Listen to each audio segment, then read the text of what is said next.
So, Daniel, just wanted to connect with you here, really to hear more about the story behind Spout Sure. uh, product there, and also, yeah, just sort of what prompted you to get into sprouting seeds, and hmm what benefits you've seen from seed sprouting, and so just tell us a little bit more about what gave you the idea, what started you in sprouting, and what gave you the idea to start your own uh, sprouting product. Well, it all started with some videos that Dr. Rhonda Patrick put out on the benefits of sulforaphane, and specifically the best source of sulforaphane, which is one of the best antioxidants you can possibly consume.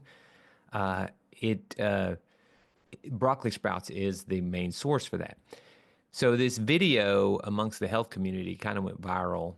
And during COVID, this was just before COVID. And during COVID, I was like everyone else, I had a mason jar and was trying to grow these broccoli sprouts for me and my family. And when the farmers markets were shut down, the grocery stores were pretty much barren. I was like, oh, I'll just grow broccoli sprouts here on the counter because I've got plenty of, protein sources can be stored pretty easy. Micronutrients, not so much. Um, and so I focused on growing broccoli sprouts. Well, I had several batches in mason jars go bad because of basically they got musky in there due to poor airflow.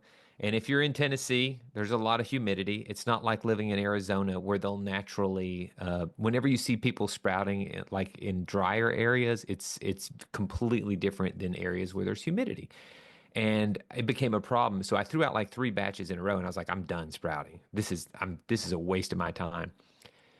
And then I heard her on an interview about 3 months later say, yeah, the Dr. Rhonda Patrick actually said, I don't sprout anymore because I've got a baby and the amount of time it takes to clean those jars is just so frustrating and it only gives you like two handfuls. And so from there, I got really upset and frustrated and was like, there has got to be a way to give these type of nutrients to people at large who are kind of like sick and tired of you're basically when all you got to hammer, everything's a nail. And that the jar was kind of that, people figured out how to make sprouts in jars and it can do the job. But it's not for people who are wanting larger harvest with a lot less work and have a lot less time. So it was to try to get health. The mission was simple. I wanted to deliver wellness to people who who needed it to be more convenient. These are people who I basically my challenge to myself was I need to make nutrients more convenient than a microwave meal. And so I went at it with that method of I'm going to help you create enough sprouts for an entire week in 30 seconds a day. You can harvest it every 4 days. If you have two handfuls a day, you will never run out because you're growing a new harvest every 4 days. So the idea there was how do I make it to where 1 to 2 people can live off per jar and get all their micronutrients? They can get all their antioxidants from, especially from broccoli sprout splins, and then making it affordable, of course. That was the inspiration. Yeah, yeah. I think so much what we see is how do we make things simple? Like I like what you said. How do we get this into people that maybe their other option is a microwavable meal, like you said, and so making it super simple with sprouts Yeah. about and stuff. Well, I also think too, one of the things that I like about it, it's kind of disrupting the market in a different way because Yeah. it's a product that I've never seen before. It's Yeah. it's it's, it's actually I like to think about it like the product that I never knew I needed, you know? Mhm. Because now that I'm using it, I'm like, how did I do this without this? This has become so. And my mom and I are talking about it because she has hers now, Yeah. and so I'm telling her I'm so thankful you explained to me that weekly cycle about how to keep it perpetual.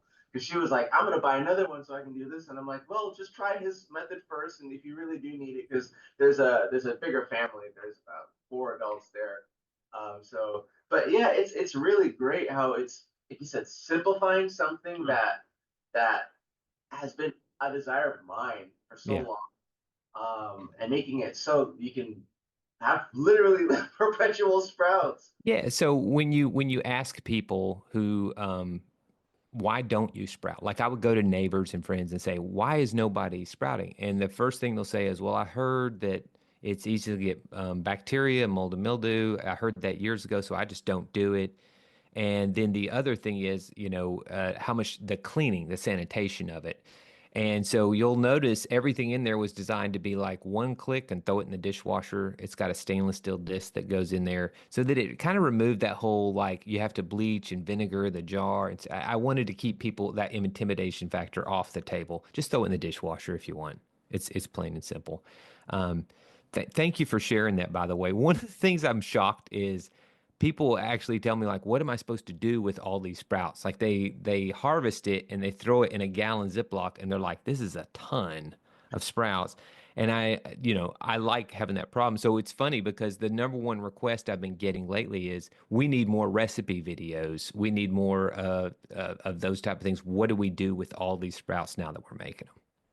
Awesome. Yeah. I think you even have a sprout spout behind you. Yeah, I don't know if you can maybe, bring it up to the camera and sort of show people how this sure. works and, how easy it is. Okay, so the part that's unique about this and that makes it separate from everyone else, outside of the obvious, which is the size, is that we patented the airflow design. And that is because, remember me saying humidity was an issue, and unfortunately with a jar, there's really nowhere for that water to go. It just basically sweats in there. And your option, if you're rinsing the sprouts, that water continues to accumulate. Again, if you're in a desert, it's actually quite easy to grow sprouts in a jar as long as you continue to water them. So with this bottom, you just snap it off like that. And then, so remember me saying like one of the complaints I had was people saying like trying to get the sprouts from inside of a jar, I have to pinch them out, very slowly. With this, it was click and just dump the entire thing into a container and you're done. So convenience, but going back to being the key factor there.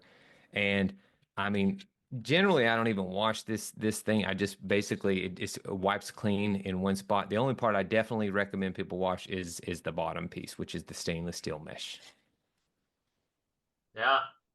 Yeah, actually, the first thing I noticed about it, because I'm used to sprouting in jars, and I've even seen people, and I know people who sell sprouts, and they use coconut medium, or they use like a dirt Yeah, medium like that, yeah. and sprout like that. So this was something completely new to me, and so when I lifted up the first time, and all those roots were hanging down through the bottom, I was like, oh, this is so cool. It felt like you were watching science happening in front of your life, and you're seeing the power that Yeah. God has to create You life. know, it's country life. They're all about simple natural foods to transform your health. And I'm trying to take people back to the basics to say nature gave us the solution, but we've been looking in pharmacies and basically for the super supplement when it's actually the solution is right there in the dirt, which is these are very potent. Just to give people some statistics, a broccoli sprouts contain 10 to 100 times the amount of sulforaphane that broccoli stalks contain. And one of my favorite studies, examine.com, which is a very reputable source, posted a cross meta study for cancer. And what it did was it said that we have two groups. Just so you know the size of this, the combined studies, it was 730,000 participants, not a small control group. So you had these two groups. One, the people ate broccoli at least one time a week. The other one didn't. They ate it maybe once a month or something.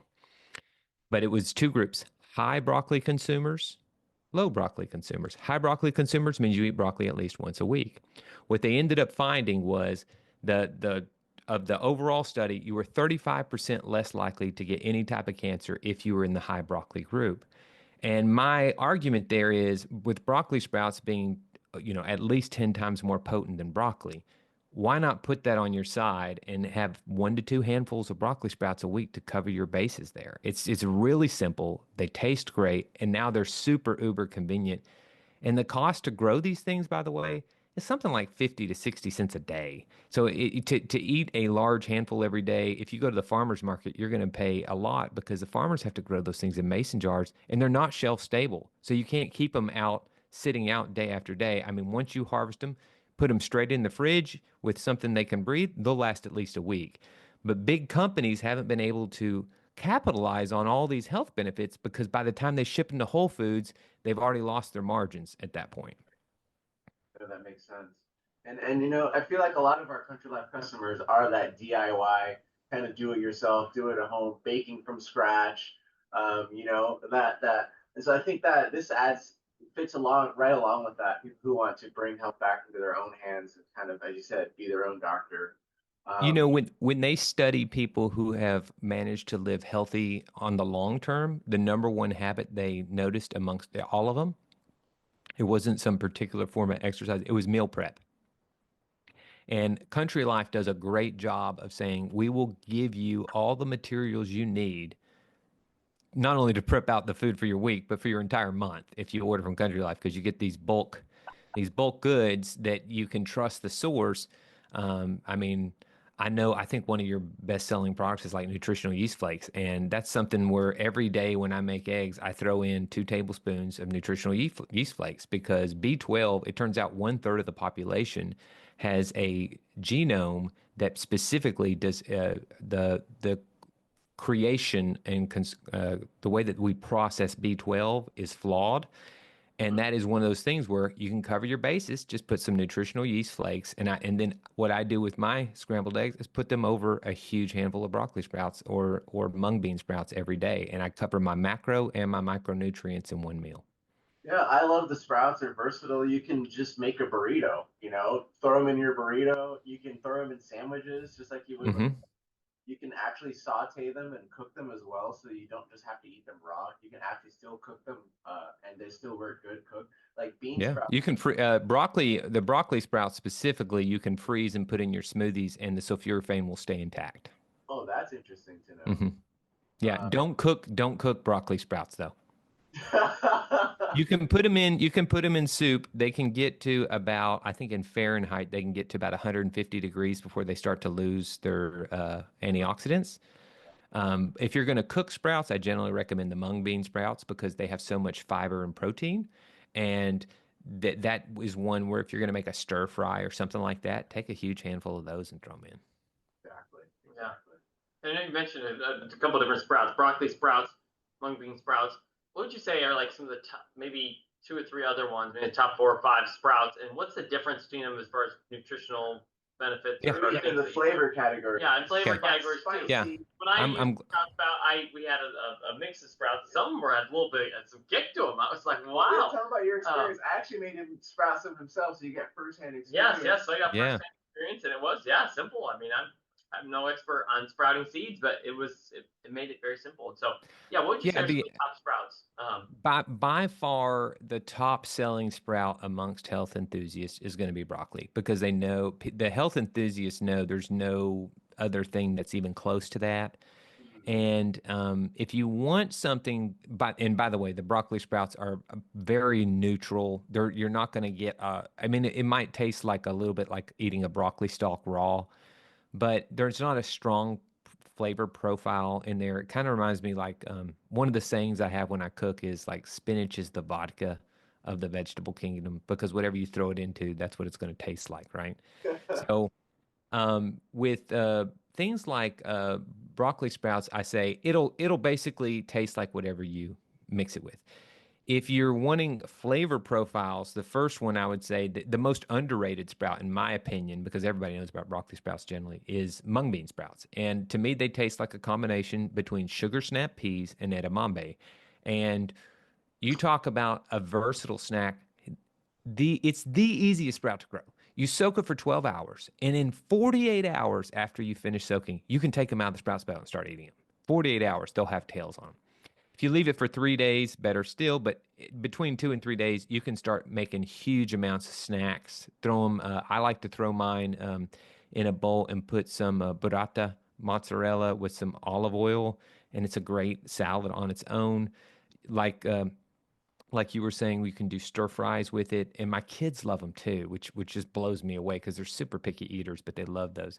The one with the bite, it would be our Wellness Warrior mix, which has 5 different seeds, and the bite is coming from radish. And man, if you've ever grown just radish sprouts, which by the way, they're second place on the health scale of antioxidants behind broccoli, the radish sprouts have a major major bite.